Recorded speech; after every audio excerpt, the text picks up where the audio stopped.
Thank you very much for inviting me in this interview. My name is Emmanuel Garufalo. I'm an associate professor and head of the Department of Library Science, Archives and Information Systems at the School of Social Sciences at the International Hellenic University. I'm also a director of the doctoral studies at the department. What I'm teaching? I'm teaching libraries, archives, and cultural institutions and the society. It's a unit that actually focuses on how libraries, archives, and various institutions like museums connect with the public and develop via or through the public. I'm teaching collection management and development. I'm teaching digital libraries, I'm teaching library management, and I'm teaching also metadata, linked data, and ontologies.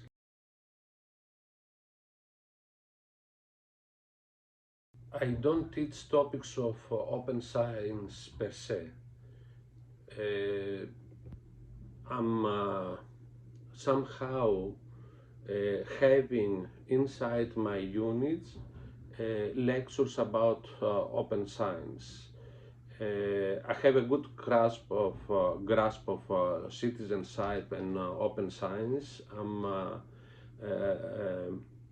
We have different projects that actually develop both of them, and we are focusing on those two big topics.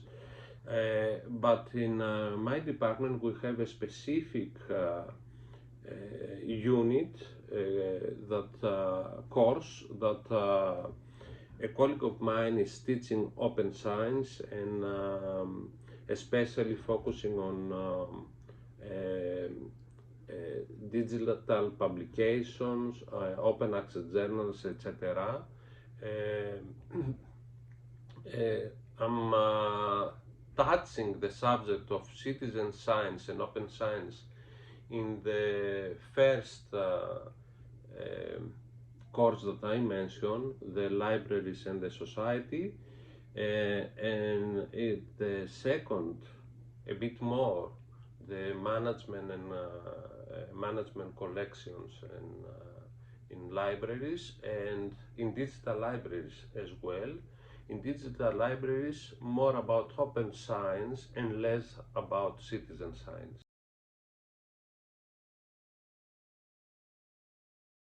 It's connected to the libraries. If not librarians, then whom?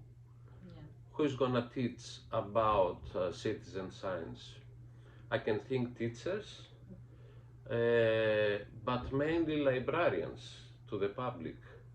I believe that public libraries, especially public libraries, have a main role on that, and we might shift our profession to this. That's a new open area, new for us, not for maybe other fields, but new for us, and we have to invest on that. So yes, librarians, public libraries, and even though in other library sectors like academic libraries, special libraries, it's not so mature as a subject. I believe that the field has a lot of these libraries have a lot of to learn about citizen science. I can add to that actually citizen science can be a new driving force for library information science studies.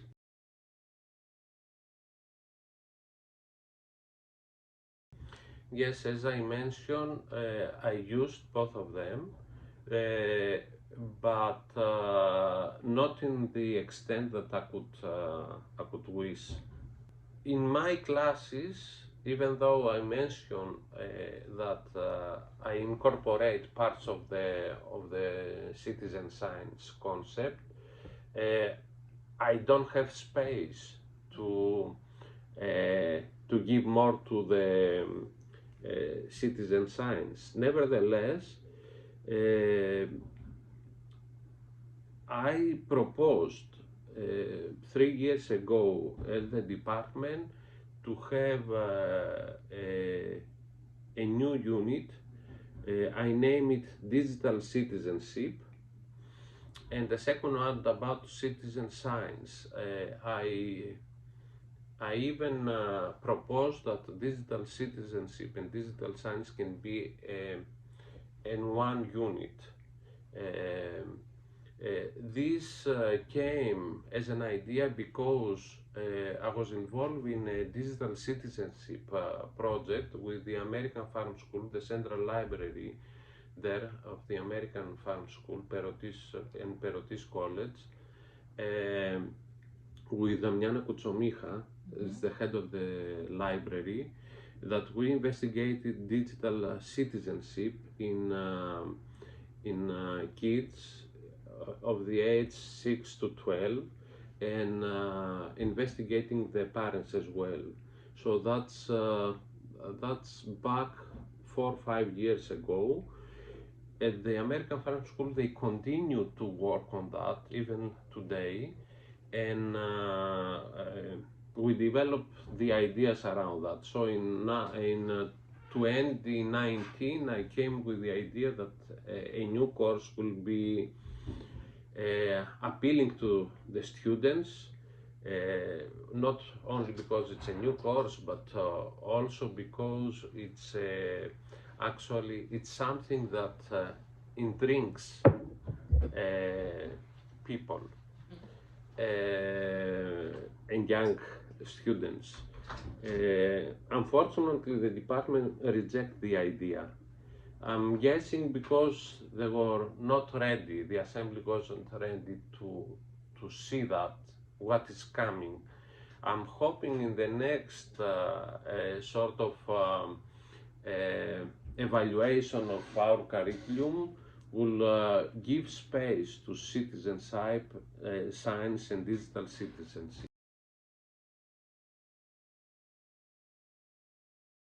We have to start what is citizen science. So if we are thinking about experiments, collecting data, analyzing results, solve problems and involve the public for that, I could say that one main driving force, so plus that can be a digital skill, is enthusiasm and deep understanding of what you're supposed to do, what you have to do. So skills of designing a project, because citizen science, you have to design something, to plan something, and then involve the public. Good communication skills. It's necessary for me because you have to communicate. Of course, skills about methodological skills in order to analyze all this data, because you are doing that in order to achieve something, not only to involve public in a project. Dedication, decision skills about decision making skills, and of course I could say skills that digital skills, because more and more we are developing ideas and small projects involving new technology, and if you want to do that, for example, collect environmental data or collect data about sea pollution in Thessaloniki, in different parts of the city, in Kalamaria, in the city center, in Perea, etc. You need also digital skills, because you have to collect something, you have to analyze, you have to communicate that via a sort of digital means. so digital skills as well. The big issue here is the staff. We have a very good and clever staff, first of all, in my department, very dedicated staff.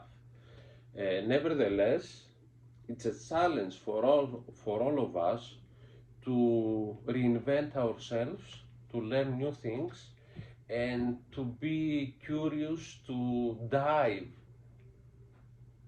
in new fields in order to learn in depth those new fields and pass the knowledge to the younger professionals, to our students, etc.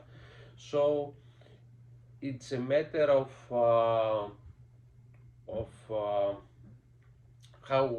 how we understand the profession of being an academic. So we have to start for that. So I cannot speak for everybody. If the second thing is academics should understand, should have a deep understanding what is a citizen science. If you don't understand what it is, it's difficult to persuade them to get involved. If now see the skills per se, I could say yes, most of our staff, maybe all the staff have the skills. We have experts in open science, we have experts in analyzing data, we have experts to understand the society, the public. So we have all these skills. So what we have to transfer those skills to different projects and put into practice a citizen science project and get involved.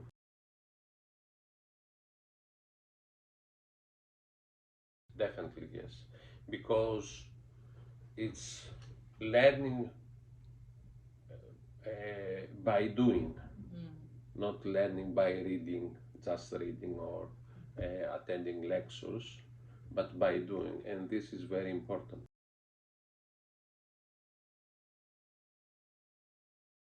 Right now, not. Not in the full extent. Of course, we have citizens that are involved themselves alone, doing different things, and many times they don't have someone to guide them. So they are collecting data, but they don't know what to do the data. They are eager to investigate something, but they don't know how to do it or how this can go openly to the public. So they need a guidance. One good idea is to train the public, and how the easiest way to do that is train some trainers, so librarians, and the librarians train some key members from the public, and then the public, those key members, sort of like a domino, teach other public. So train the trainers and so on. With that way, we can have a mass, a core of people that they will be involved, know what they have to do, and somehow this appeals to me that can be a sustainable way of keeping citizen science sort of alive and kicking.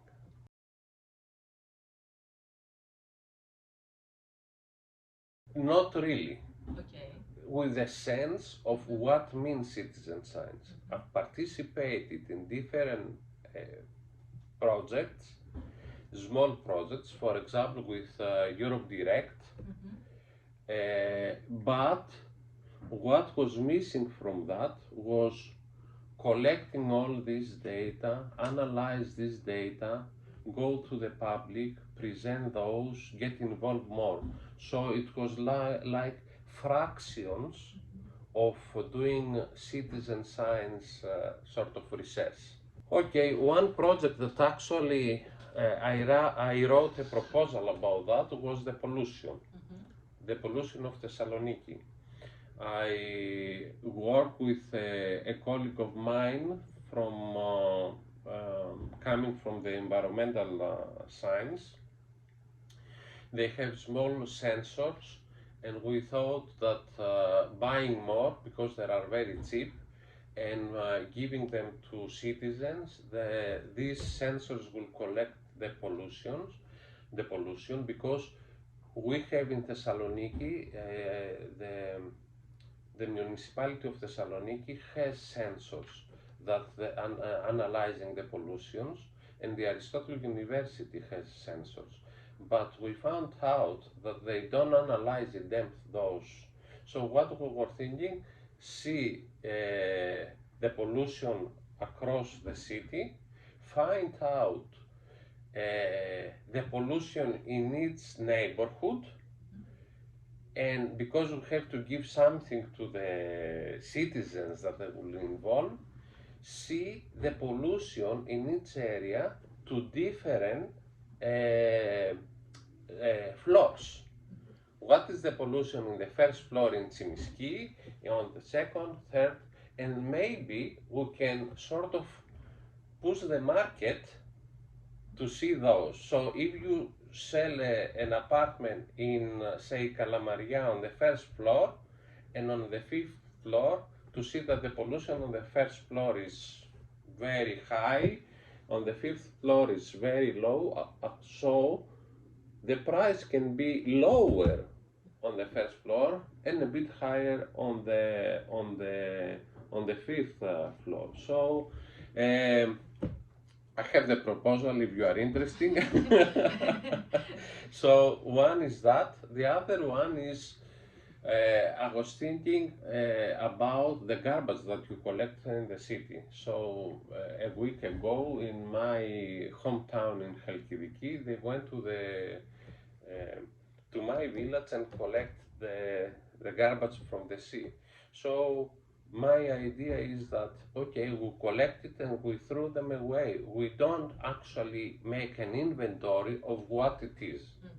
Think about doing an inventory of what it is and find out in, say, some hundreds of initiatives like that in Chalkidiki or in an island, to record the garbage that you see in the sea and find out, okay, we think that in Chalkidiki the main pollution is the carry bags. Maybe it's the Coca-Cola bottles. Maybe it's something else. Maybe we can learn something from that we don't know now.